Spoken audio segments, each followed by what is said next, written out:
we're back. Episode number 315, I think it is. I could be wrong. It's the Pocket Party Podcast. Thanks again for joining us. If it's your first time here, thank you so much for joining us. And let's start that party in your ear holes. I want to thank everybody for leaving comments on the YouTube channel. Appreciate it. Do me a favor. If you like this podcast, if you like this episode, just tell one person. And then hopefully that person will tell somebody, and, that's how it works. I want to give a shout out right now to Casey and Alexa in Beaumont, Texas. I want to give a shout out to Christopher McCrae. I want to give a shout out to David Smith. And there was another name, Cindy Larson. Thank you, Cindy. That's right, Cindy in Michigan. Thank you. And today we're going to call my buddy Mike Black. He's always fun to have on the podcast. He's a regular at the Comedy Store, and he's a hilarious guy.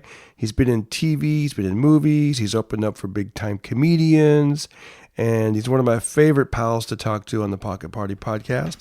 And you guys are going to get to know him right now, as we call him, Mr. Mike Black. Here we go. Oh, yeah, it's ringing. Mr. Mike Black! Yay, we did it. We did it, yes. I was giving some shout-outs to some supporters, and if there's anybody you'd like to give a shout-out to, now would be a great time to do it. To all the great listeners, everyone who's commented, especially on any of the posts that we've done, or any of the little promos or anything like that. Anytime you share those or like them or whatever, it really helps out a lot. So anyone who's done anything like that, we really appreciate it. Absolutely, man. Dang. So how was your night tonight? I know you were running around doing the thing. Oh, yeah. I was just going to Target, and I was getting out of my neighborhood because there's a building. I don't want to say exactly where I live, but I'm very close to a fire station, which is fortunate because the same building has caught fire nearby us. Wow. Like 4 times. And I'm starting to think the fire chief is doing it just to keep everyone in practice or something. Yeah.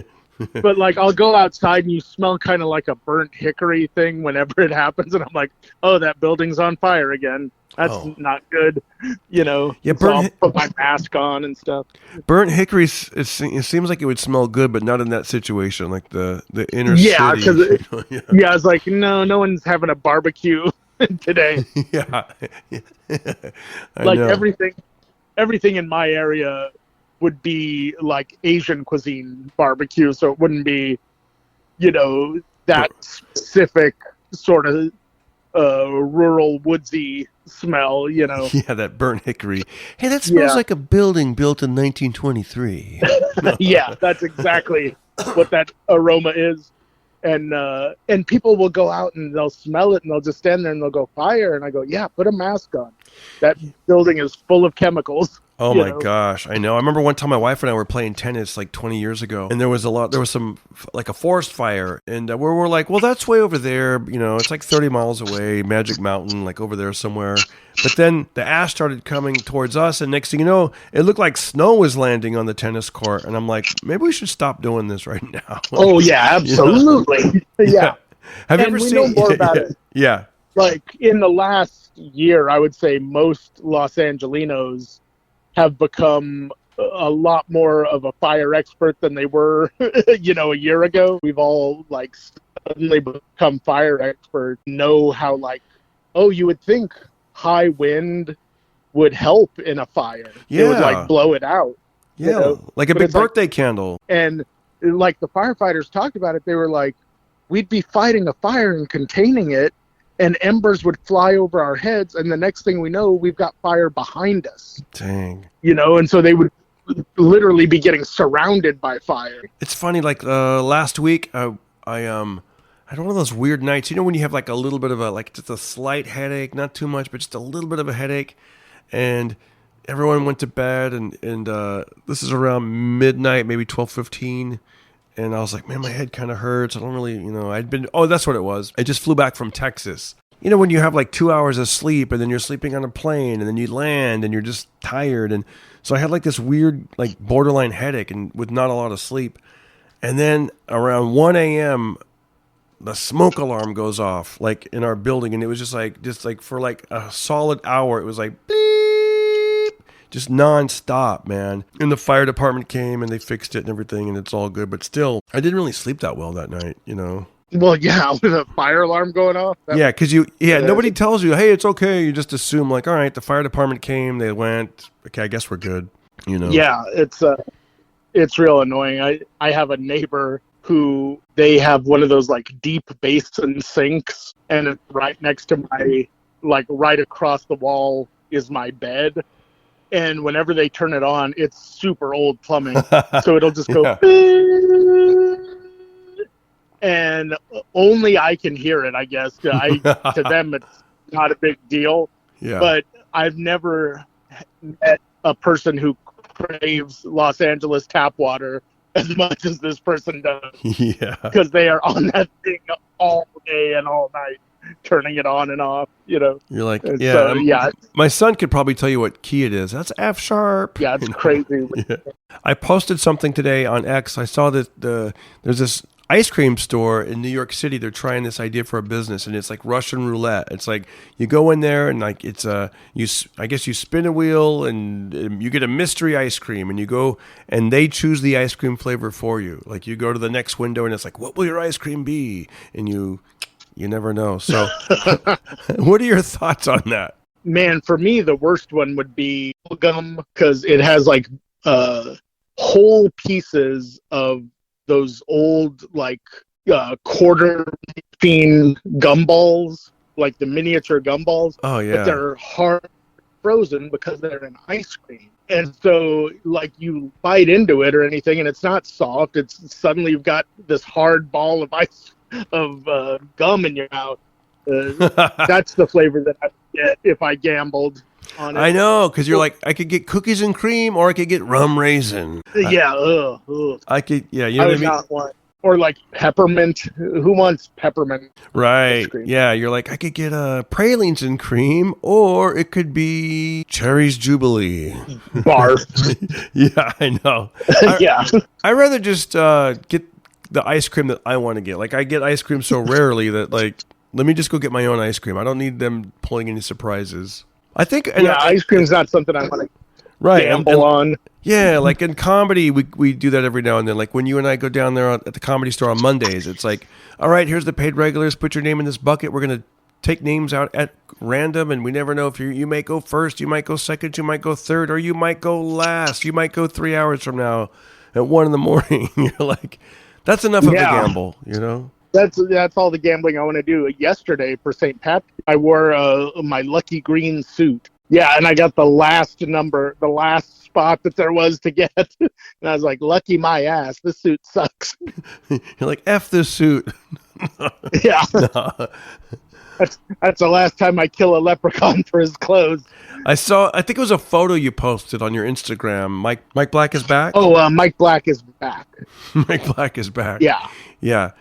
I still think of your old one, and then I'm like, that was been like 5 years now. You probably haven't had that one, but yeah, Mike Black is back. And I was like, that's a cool looking suit, man. It looks sharp. Did you have to get it tailored, or did it fit perfect? Yeah, it fit perfectly actually, and I got that as a kind of a hand-me-down sort of gift from Stephen Glickman, who kind of got in good shape, and so a lot of things didn't fit him anymore, and he was like, here, take it. And I was like, cool. And I'd had it for a while, and I thought, you know what, I'm going to try on those pants and see if it works for St. Patrick's Day. And the whole thing fit great, so it was terrific. Now, under the red neon lights at the Comedy Store, it looked purple instead of green. So I looked like Lex Luthor holding shareholders meeting or something. They're like, fail. You're like, no, come out here in the light. You'll see what I'm going for. I'm going for the St. Patrick's Day vibe. Yeah, people were pinching me and slapping me around and stuff, but it all worked out. That's funny.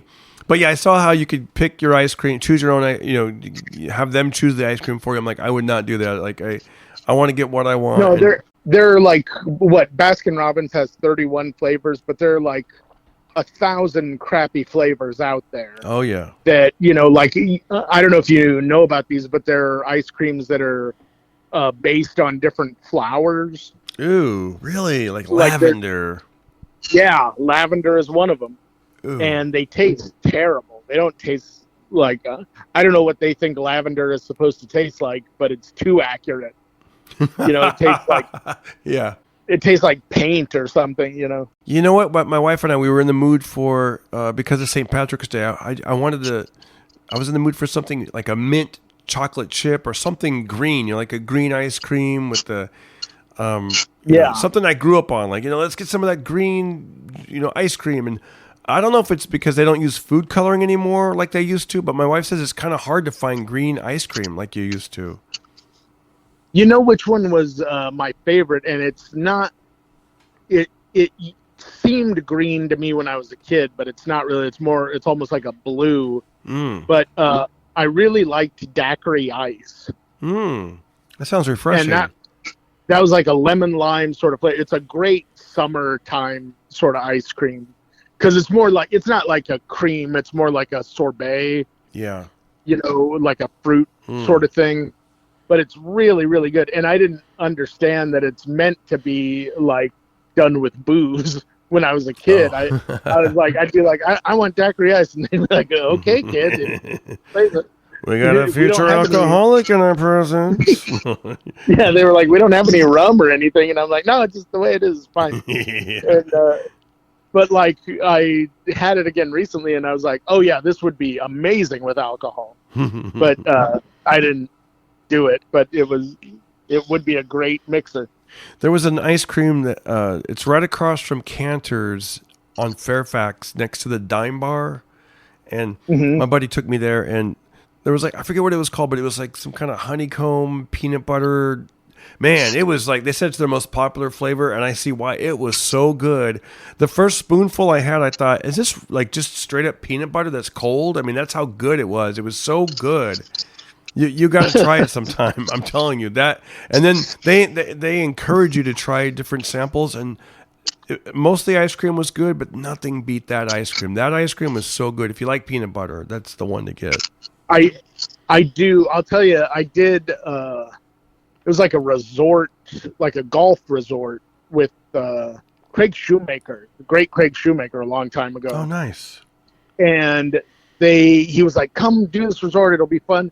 The food is all you can eat. He knew exactly how to like sell me on it. And I was like, oh, it's great. It's all you can eat.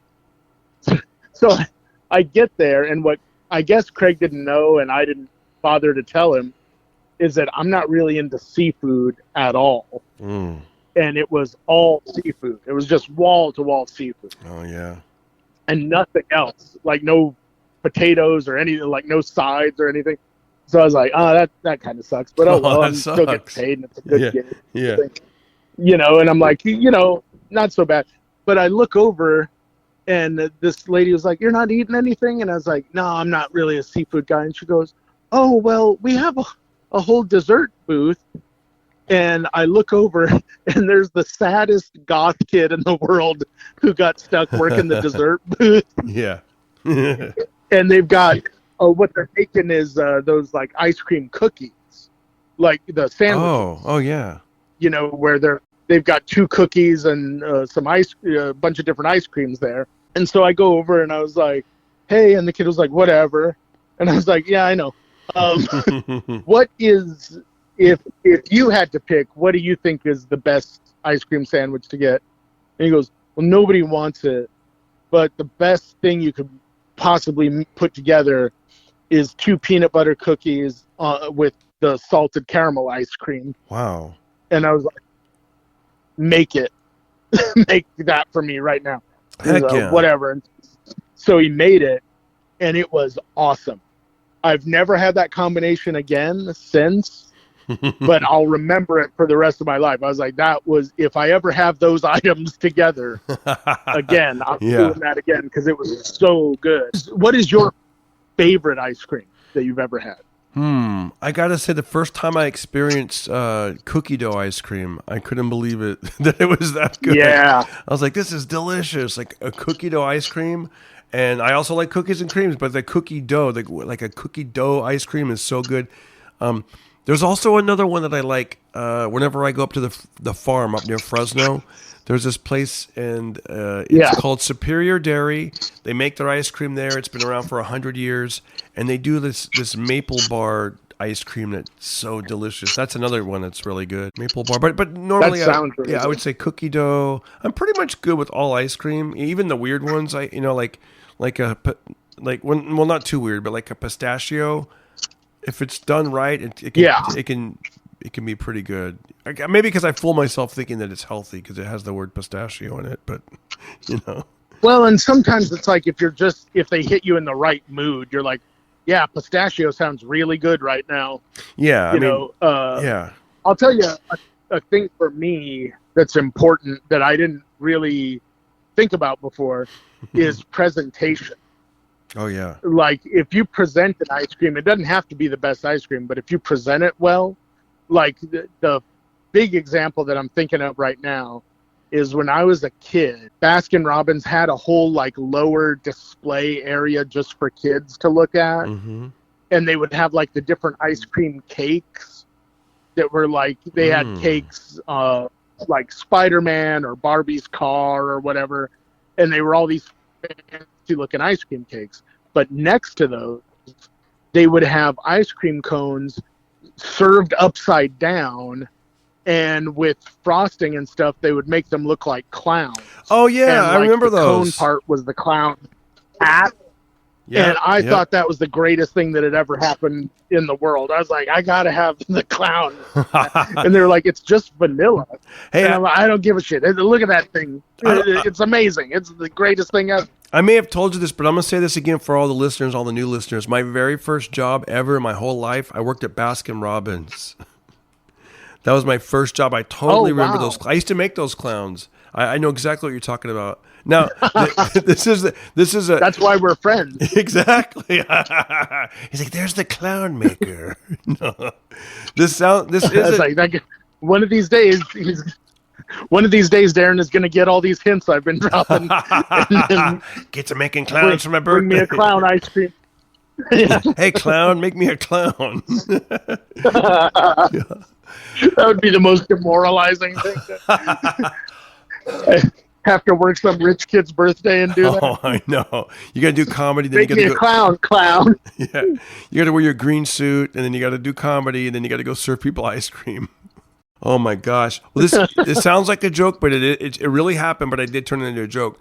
The way that I say it on stage, if I ever say this part, is I go, "I worked at Baskin-Robbins. I got fired for licking my fingers."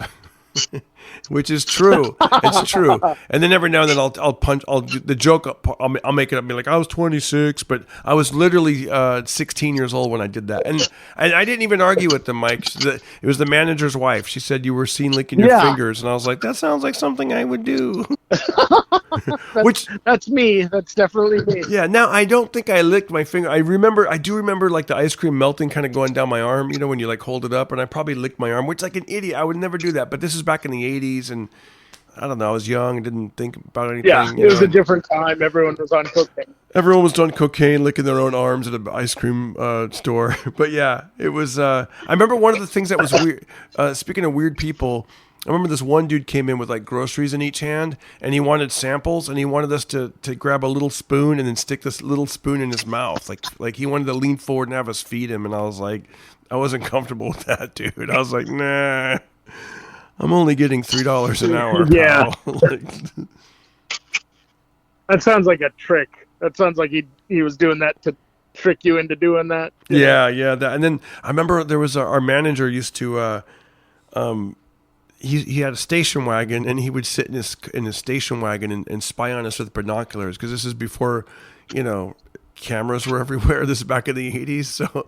So to watch his employees, he would like have binoculars and just spy on us. But then sometimes the customers would tell us, they'd be like, hey, there's a guy out in the green station wagon with binoculars watching you guys. And we're like, yeah, that's Mr. Martin, our boss. Oh, fuck. I know.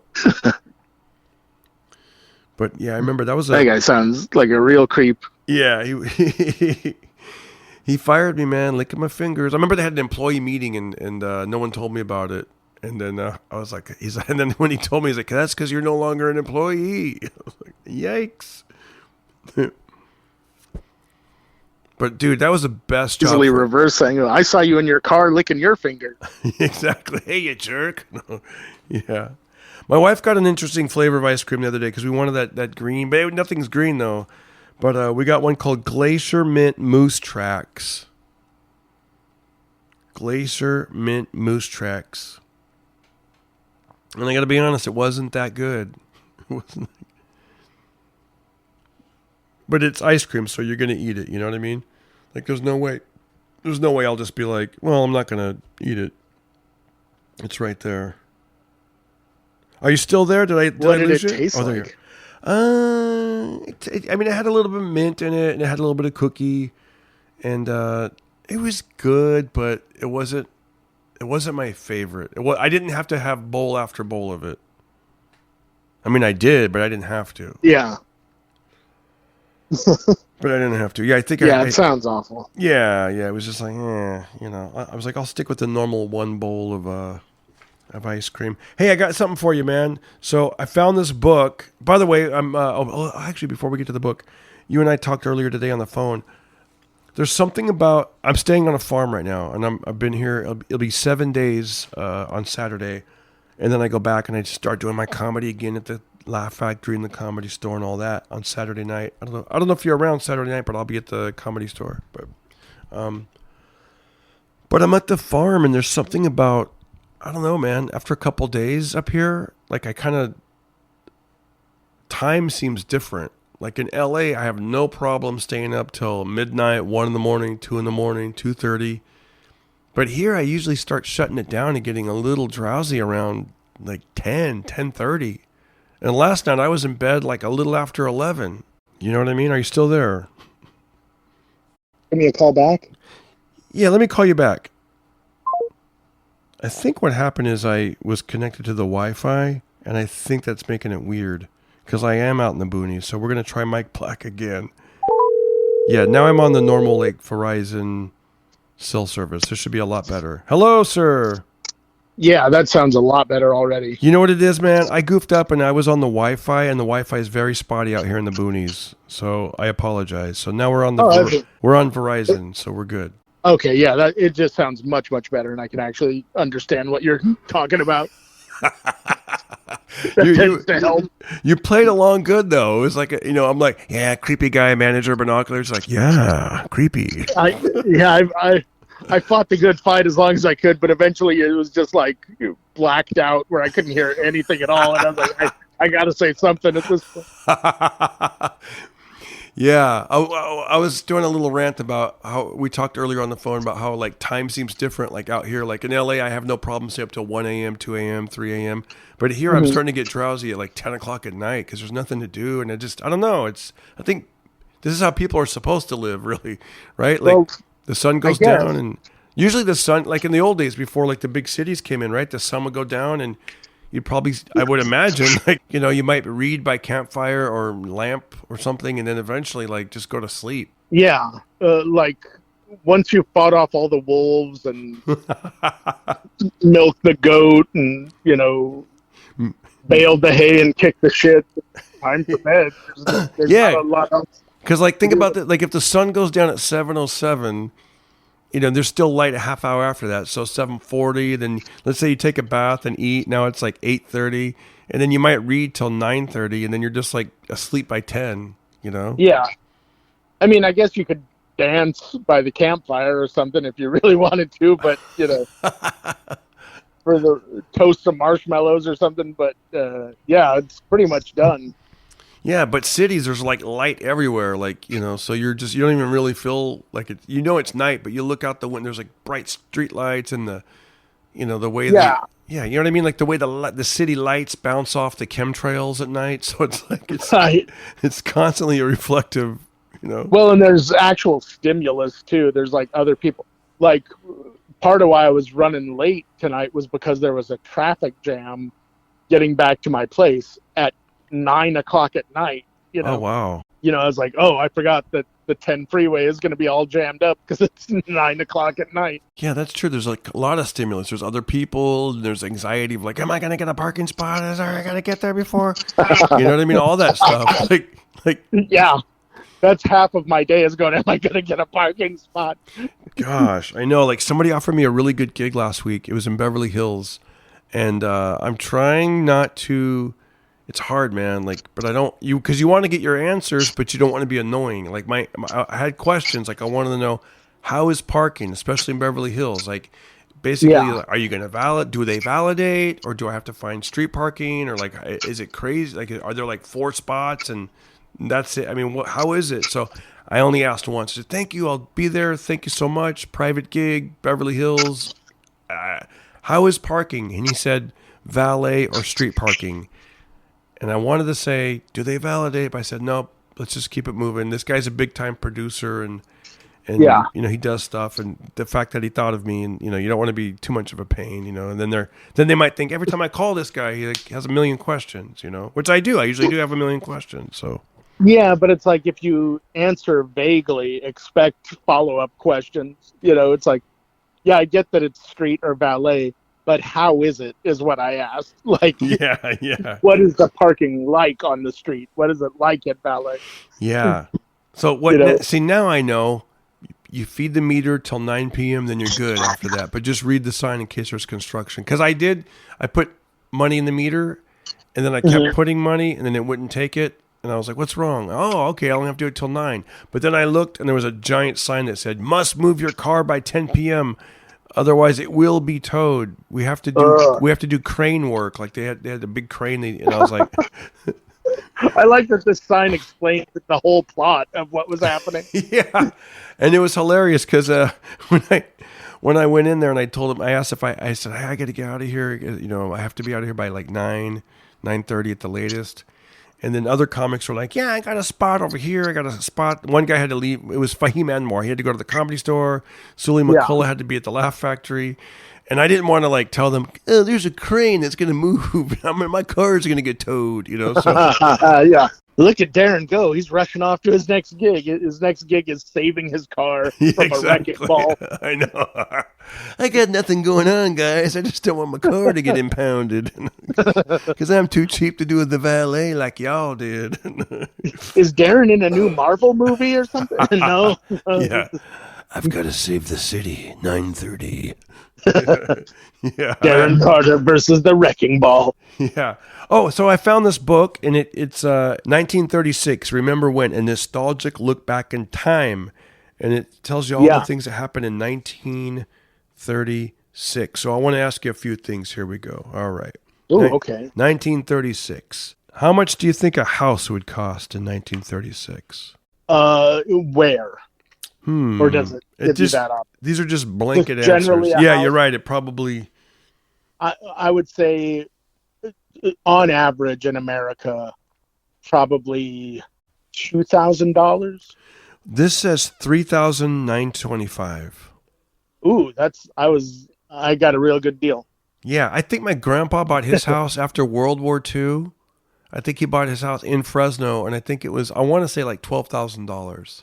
Yeah, that'd be a great deal now. Yeah, it was like a 2-bedroom, 1-bath house back then, and then he had converted the garage and made it like a third bedroom. Well, and you think that it's just a good deal because of the monetary difference, right? Yeah. It's a good deal because of the quality.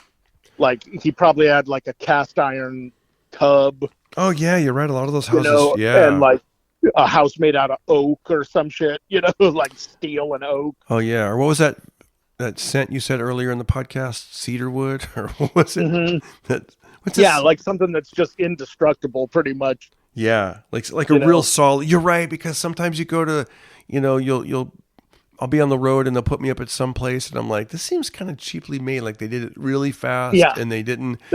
I remember one time I was at an apartment building. What if we made the whole thing out of drywall? I know, exactly. I was doing sit-ups once at an apartment we lived in years ago, and just maybe because I was on my back and I'm looking up and I'm like, wow, like all the different towel racks, they're not really level. Like there's so many things that they didn't even think about. Like I remember at that one there was like a smoke alarm that looked like a bell, and it was against, and I thought they didn't even take the time to put the words properly, as a display. They looked like they were just like they might have cared the first 3 apartments, and then they were just just hand it to me, slap it up, the words were upside down, and I was like, they do not care about this. They just want to get it up. Yeah. Yeah. This guy said this once about sex. I'm quoting him. He said, You know, he talked about when you're young, you want to get it up, get it in, get it off, get it out. Sure. And that's what that was their construction policy. yeah, yeah, yeah. Get it up, get it in, get it off, get it out. Next, get it up, get it in. Rawhide. Rawhide. All right. You know, All but right. my place is an old building, but they've different people have owned it and renovated and shit like that. And I didn't notice it for like the first year I lived here, but in the kitchen area is a bell that they just painted over that was white. And so I was like, why did they paint over this bell? And then it dawned on me, I was like, oh, that's the doorbell that doesn't work to my door. They painted it stuck so it could never work.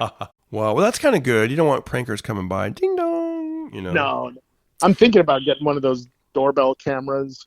Ooh, that'd be good. You could do that. You could totally do that. They're pretty cheap, and it'd be good to have. Just if you get any sort of deliveries in the city, it's not a bad idea, you know. I remember when I was a kid, my buddy Jimmy lived in the next neighborhood over, and I'd go to his cul-de-sac, and I remember one time I was ringing his doorbell. He had like this is a big thing in the 70s. You'd have these musical doorbells. You could program them, or I don't know how they did it, but oh yeah, you'd press dun, it. Dun, dun, dun, Yeah. dun, dun, dun. That was one of them. Yep, Yeah. that was one of them, right? And then you'd press it, or it'd be like, doom, doom, doom, doom, doom, Yeah. right? So he, you know, I went to his house at 3:00, and he didn't answer, but I was just having a blast, just ringing that doorbell, like, doon, doon, doon, doon, doon. Then I'd ring it again, doon, doon, doon, doon, doon, doon, and I just kept doing it. I probably did it for like as long as, I don't know, 5-10 minutes. And then eventually I started seeing a silhouette coming towards the stained glass front door. And I'm like, oh, wow. And opened the door was his father. And apparently he'd been home with a hangover. and he's like, Darren, if somebody doesn't answer the door the first time, go away. And my dumbass was playing with the doorbell for 10 minutes. It was actually really fun, but that was so scary because I didn't know anybody was home. He's just thinking about each shot he had the night before. And with each one, oh Jesus! I know. Oh this better not be Darren Carter. I know it's Darren Carter. I just know it in my bones that it's Darren Carter ringing that doorbell. Okay, 1936 average rent $24. Oh yeah, I could live with that. That'd be nice, right? They should have I'd basically be a millionaire by now. Oh my gosh. Okay, movie ticket. Now, see, I don't go to the movies that often, so I'm not really sure what movies cost now. I want to say even now I would be shocked because I'm going to say back then it was like a nickel. You'd be disappointed. Oh. It's higher than a nickel. 25 cents. Yes, exactly. 25 cents. They were good movies though back then. 1936, good movies. Yeah. So because how much are movies now? Like, I'm going to guess, like, let me just guess. Can I guess? Okay. So if I were to go like the least expensive, I'd probably go during the day. I think matinees are like not that expensive, but I don't know. Is it going to be at least $15? I haven't done a matinee in a long time, but the average price right now is about $17.50 in Los Angeles for a movie. But they do have matinee Tuesdays at a lot of places, and then it can be as low as $7. Oh, okay. Now that I would do. Yeah. Because I don't like seeing a movie, and I paid a lot of money, and I'm not really you know what I mean? I'm not like blown away by the movie. I'll tell you what I do a lot. And LA is one of the few places in the world where you can do this. There's a website called arthousesla.com. Let me see. Yeah, I think that's the name of it. I want to make sure. Yeah, that's it. And arthousesla.com. Yeah, and they tell you about all the theaters in LA that aren't showing new movies. They're showing like classics. Oh, okay. And those you can see cheap. And it's revivalhouses.com. Sorry, revival. Okay, forget the arthousesla.com. Don't use that one? Yeah. Right, use revivalhouses.com. And that's pretty much just for LA. but it shows you by the hour what's playing in LA that's not at a new movie. Mm. So like today, I'm just looking at it right Yeah, now. yeah. Tell us. Today they had Twin Peaks. That's a I'm movie? still, yeah, Twin Peaks Fire Walk with Me, Hmm. Honora, which is kind of out of theaters, Hitchcock's Anatomy of a Murder, High Rollers, Charlie's Angels from the year 2000. These are all just playing at random theaters, and it has links on like where to get tickets and stuff like that Mm. for each of them. Starship Troopers, which was a great movie. Scott Pilgrim versus the World. That same Hitchcock movie again and again. Goodfellas was playing. Oh, wow. The Proposal, Moonlight Kingdom, Night of the Comet, which was a crazy movie. The Rule of Jenny Penn, I've never heard of. Wild at Heart, David Lynch movie was playing. So yeah, and that's just a couple of them, the ones that are going on. And most of those movies are going to be like $10 or less, depending on the theater. Yeah. See, like a real, like the solid movie where you're like, that's going to be good, you know, especially, I guess, seeing it in the theater would be cool. Like, you know, we got Yeah, Netflix and we didn't have Netflix for a long time. We got it again. And it kind of reminded me a little bit why I get a little bit frustrated because I'll put in like Bill Murray and there's like, I don't see Bill Murray on there. They'll be like, there'll be movies that are like it. Like, if you like yeah, Ghostbusters, you might like Ghost Seeker Outers or something. And I'm like, no, right. no. Yeah, Netflix has kind of become like the Temu of, movies. They're like, we Yeah. don't actually have the movie, but we have a lot of things similar to it. Yeah. Like, what I'll do is I'll go on Amazon Prime a lot, Amazon Video, because Mm. they may not have a movie in their streaming catalog, but they do have access to it. And so if they don't have it, you can purchase the movie through there and play it on their thing. Mm. And then you've got it in your library forever. Like, I really wanted to watch Highlander. It was a great action movie from the 80s with Sean Connery. And they didn't have it, but they had the option. They're like, it's available to rent or buy. Do you want to do that? And I was like, I'm just going to go ahead and buy it. Yeah. And then I've just got it whenever I want to watch it. So I did that for a few. I got a couple of them at once. I got like that one, Terminator, Aliens, Ready Player One, which I thought was a really fun movie. Oh, and I got Die Hard because I always want to watch that around Christmas time. Oh, yeah. So it is a And so Christmas movie, I guess. it is to me. I mean, like, I know a lot of people debate it, but it's pretty squarely a Christmas movie. It's about a guy, trying to reunite with his family at Christmas time. Right. Yeah. And he has all these obstacles, like the biggest obstacles you could possibly have for that to happen. And then it literally ends with the building explodes and all the bearer bonds that the bad guys were trying to get come raining down, but it's all white paper. So it Mm. literally looks like a snowfall at the end of the movie. And Yeah. it ends with the song Let It Snow playing. Oh, yeah. I don't see how it could get more Christmassy than that and still be an action movie, I know. And in fact, Christmas sort of saves the movie because if they didn't have a gift wrapping station on that floor that he was on at the end, Mm. he wouldn't have had that Christmas themed gift wrapping tape to tape the gun on his back to trick the last two guys and kill him. Ooh, good point. So it literally ends with a Christmas miracle, you know? So it's I like, know. yeah, it's a dark, violent movie for sure, but it's also very much a Christmas movie. Do you like seeing modern movies that come out every week? I try to, I don't always like them, but I feel compelled to see them. I still kind of. I was going to tell you, like our buddy Fraser Smith, he's back on the radio in LA 95.5 KLOS. LOS. Yeah. And they play his show Sunday night, 10 to midnight. Maybe mention to him, hey, I want to be the movie guy. I see movies all the time. If you want anything about movies, I can call in. I can come in. Oh yeah. Let him know like that you love, because you love movies and you know a lot about them, and That's a really good idea, and I go out all the time. Yeah, say hey, if you want to do it, just like a quick segment, we could do that. Yeah, I could even. Yeah. There's a lot of stuff.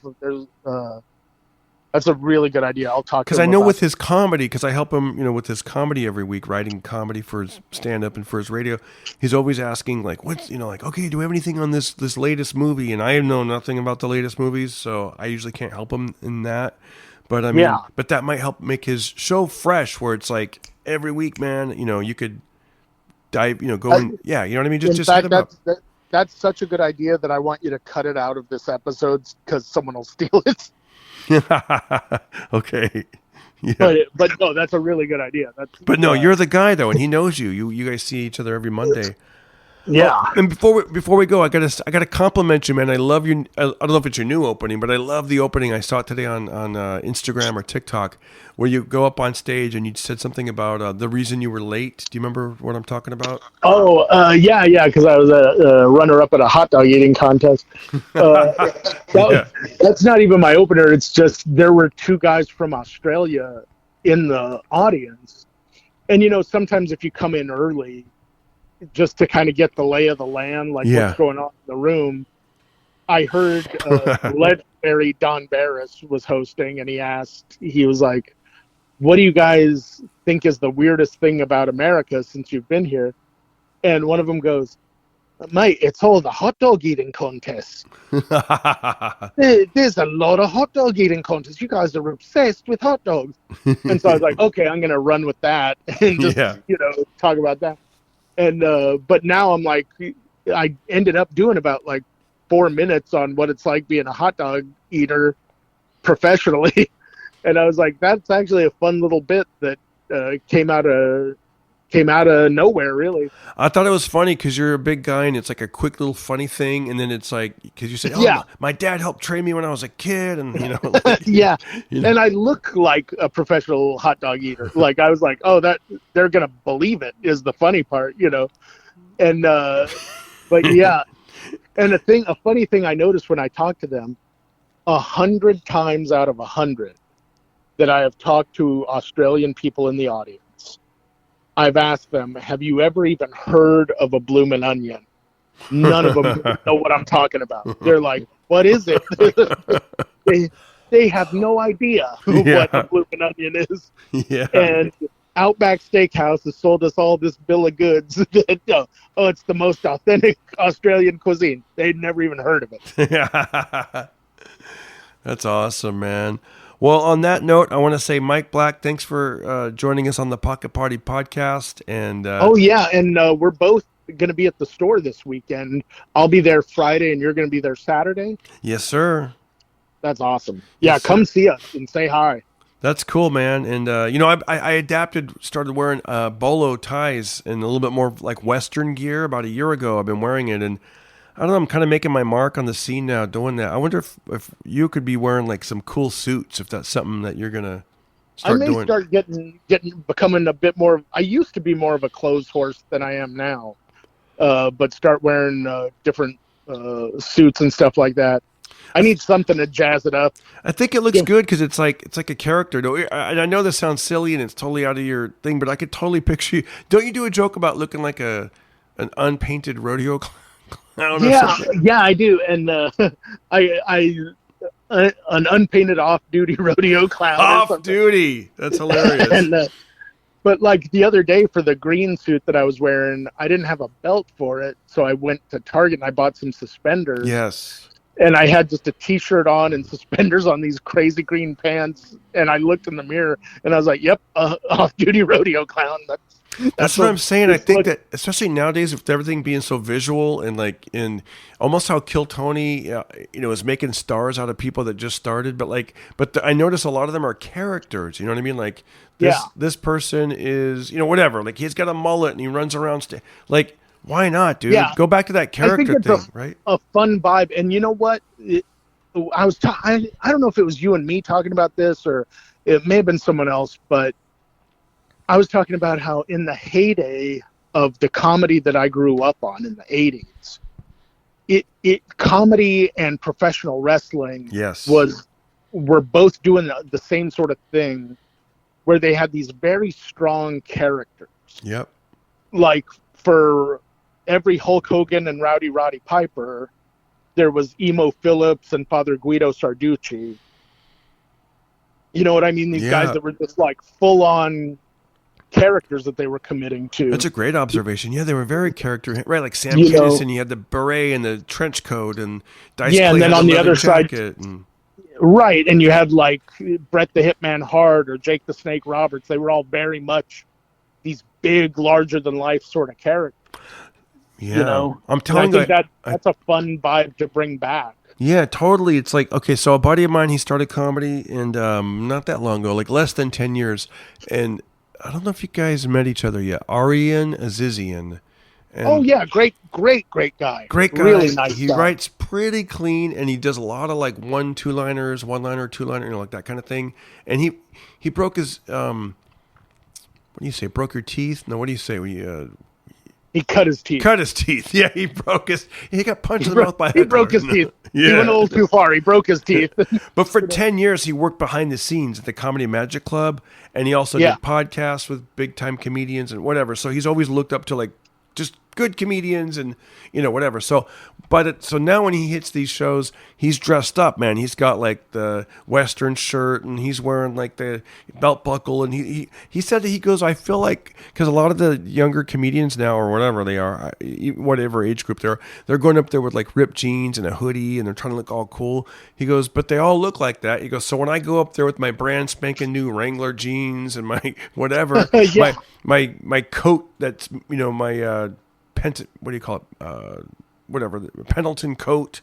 It's where he looks like he just came from Vail, Colorado. It's like people look at him like he's a star, like he's somebody, and I think that's half the battle is just hitting the stage, looking like you're there to put on a show.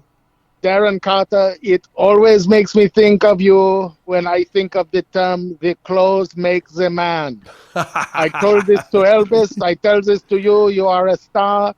That's right, Don't man. be afraid. Don't be timid.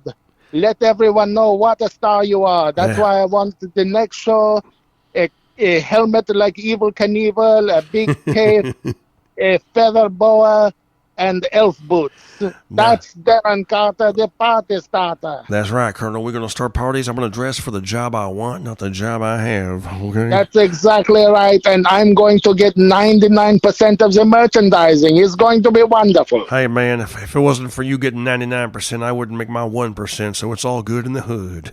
That's exactly the way to look at it. I love Darren Carter. I love Elvis. That's why I come back from beyond the grave to help promote Darren Carter, the party starter. That's right, Colonel. Teamwork makes the dream work. I'm not a victim. I'm a victor, and I thank you so much for joining the Pocket Party Podcast. With one, we're a finger. With five, we're a fist. Damn right. PCB, my friend. Taking care of business in a flash. All right. Mike Black, again, knocks it out of the park. I apologize for having a little bit of sound issues in the beginning. I think I can edit a lot of that, and hopefully the listeners... I think it'll be fine. Yeah, it wasn't that bad, but it was my dumbass left the phone on Wi-Fi instead of cell service, so it's my apologies. We'll get it next time for sure. That's right. Guys, thanks again for joining us on the Pocket Party Podcast. Mike Black, love you, buddy. We'll talk to you soon, and thank you. Have a great night. Bye-bye. You too. Look at you. You made it all the way through on the Pocket Party Podcast. I want to thank you guys for listening. And do us a favor. I know I said it earlier, but leave a comment on this. No matter what you're listening to, if it's Apple, Spotify, go to YouTube and find this episode and leave a comment. And if there's something you liked, leave a little timestamp. Those timestamps are good. Where you put like 21 minutes, 03, whatever. It should highlight, and then it'll jump right to that part of the podcast. And if you want to get a personal video shout out from me, I'm available on Cameo, and it's easy to find me. Go to my Instagram. You'll see my link tree. You'll see my Cameo link right there. Or just go on Cameo and search for me. All right, you guys, have a great rest of your day. Don't hurt nobody. Be careful. Everybody listen to Darren Carter. We all know he's the party starter. So if you want to listen to a podcast for free, then listen to the Pocket Party.